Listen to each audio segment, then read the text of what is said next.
are some leadership advice you can impart to this generation now? Oh, you probably heard that I volunteered to mentor 10 individuals.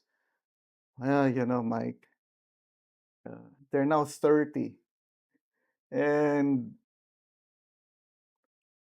I've been spending a significant amount of my free time meeting these young people. And whenever I meet them, we always go back to a few things.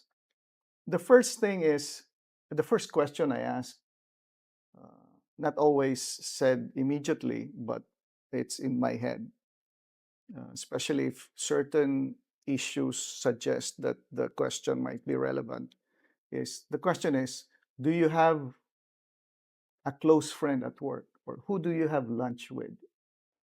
Uh, this new generation that's focused on their computers have less time socializing, and that can have adverse consequences to the engagement in companies. And I've sensed it among my mentees. So I keep reminding them that it is not enough to be good individually. You have to have the ability to work well with other people. Uh, there's this tendency, especially as we have a lot of virtual assistants and people working from home, uh, they have to figure out how to work efficiently or effectively with other colleagues. Uh, and then my next question is always related to, are you leading small teams? It's step by step, no? So that's a social engagement is the first. Uh, the second point I always ask has to do with what are they doing to develop themselves. Um, my my my canned advice is, if you want to be a leader in any institution or in any organization, you have to be an expert in at least three categories. I call it triple threat. If you're a celebrity, can you act? Can you sing? Can you dance? Plus a few other things. So, well, I copied this from showbiz. In banking, you can also be a triple threat. You have strong sales skills, strong credit skills, and strong operation skills, plus a few other things. My worry is that a lot of young people have specialized very early and are not learning new things. You cannot be a leader if you only know one thing. Uh, it's not simply about knowing a lot of things. It is also because as you move from one group to another, you build your network. Uh, I started in treasury. I have a lot of friends in treasury. Then I moved to other parts of the bank. Then I gained a lot of friends there. And I moved to another part. And I gained a lot of friends there. For example, uh, when I try to do projects later, when I need to accomplish something difficult, I will be relying on uh, all these individuals, my friends, collaborating with me. So it it allows me to build a strong network as well. Um, that is what I always advise young people who aspire for leadership positions. So there's emphasis on being well balanced, Absolutely, multidimensional. You can't just absolutely, be too focused on one aspect. absolutely, absolutely. Yeah. Okay. Um, delving into your career, what would you say was the best time of your life, Oh, or that breakthrough moment where you said, "Oh, I've made it, or I've come this far." uh, the thing is, when I feel like I was close to saying something like that, something hits me. some new challenge hits me. So I've never really gone there. Uh, I think of my work as a series of challenges. Uh, and in every challenge, I'm able to face certain opportunities. I learned new things. I became better as a banker. Um, I have many things to celebrate, absolutely. But the part, frankly, that feels good is seeing my mentors do better. Uh, I can talk about the great deals I've done, the ones that made so much money for the institution I worked for. Uh, they gave me a thrill. I can list down all of them, but they gave me thrills. But the first time my mentee became a vice president, or my mentees became managing directors, and so on, the feeling was much better. It was not that I reached very far. It was that it was more that young people that I helped start their careers well, have gone so far. Uh, that is giving me that to me is a much bigger source of happiness. Uh, so I would say it's my journey in mentoring that has given more meaning in my life.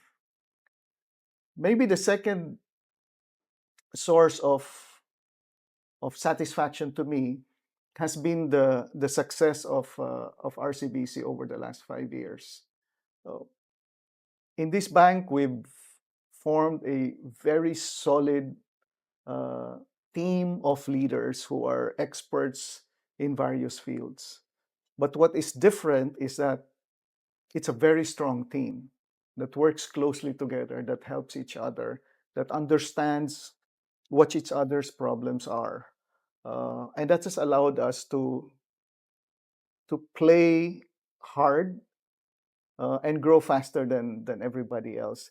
It's like a well practiced basketball team with significant assists, and each one that has specific assignments is doing better than the other teams.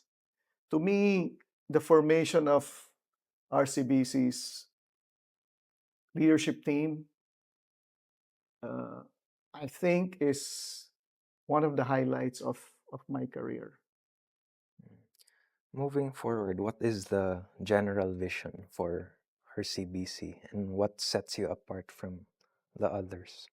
Moving forward, we will have to continue our obsession with customer experience and customer service. You may have heard that the bank scored the highest in the Inquirer survey for customer service. Our score was 8.57, and the next bank was 8.05. And I stepped back and I did not know that there was such a survey until it came out. When I stepped back, I asked myself, what did we do to deserve it? And then when I listed down the things that we did, I came up with a dozen things that we were taking very seriously, which we thought was really needed to make sure our customers have a better time with us compared to when they're visiting the other banks. No, that was really the intention. It was not to win awards, but it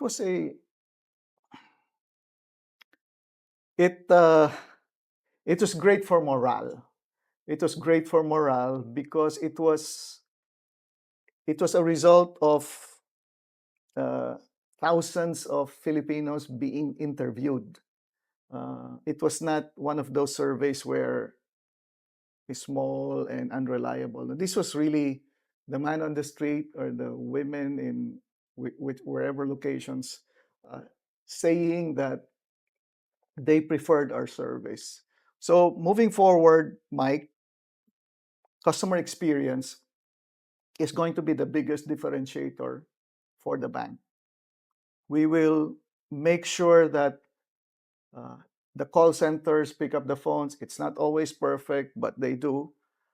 We make sure that things that are difficult uh, will be made easier using the use of a mobile app. We're doing certain things, like simple things like when you convert a straight purchase, credit card purchase, into installment. The old way of doing it, Mike, would have been to call, and you know the problem with call centers, right? Uh, People hate Yeah. calling Takes a bank while. lines. So we we were the first local bank to put it in a mobile app so that in 3 clicks, they can our customers can do such conversions from straight to installment, and User friendly. it sold like hotcakes. It sold like hotcakes.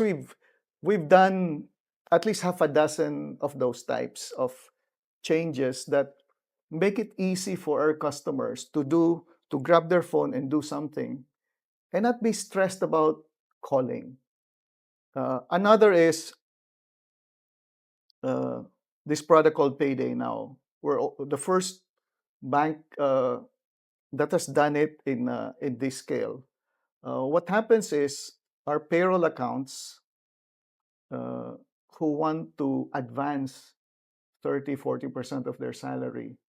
In the past, they would have to go to a branch and apply, or they go to their friendly loan shark who or money lender, and as you can imagine, you know already, right? The borrowing cost is in high percentages in terms of interest rate. But with us, if they're already a registered payroll account, uh, there's about 200,000 of them now.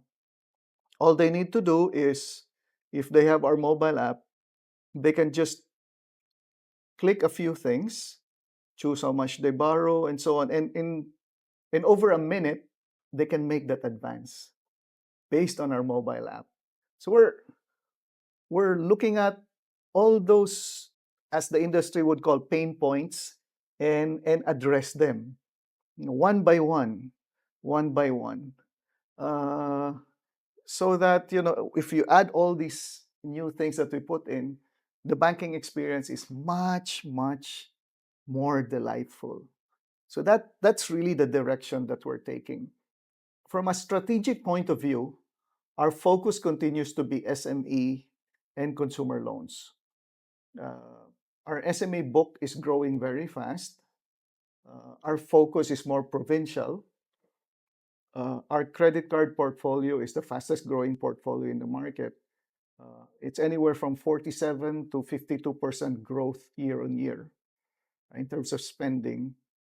Our auto loan portfolio and our home loan portfolio are growing at a nice double digit. So it's um,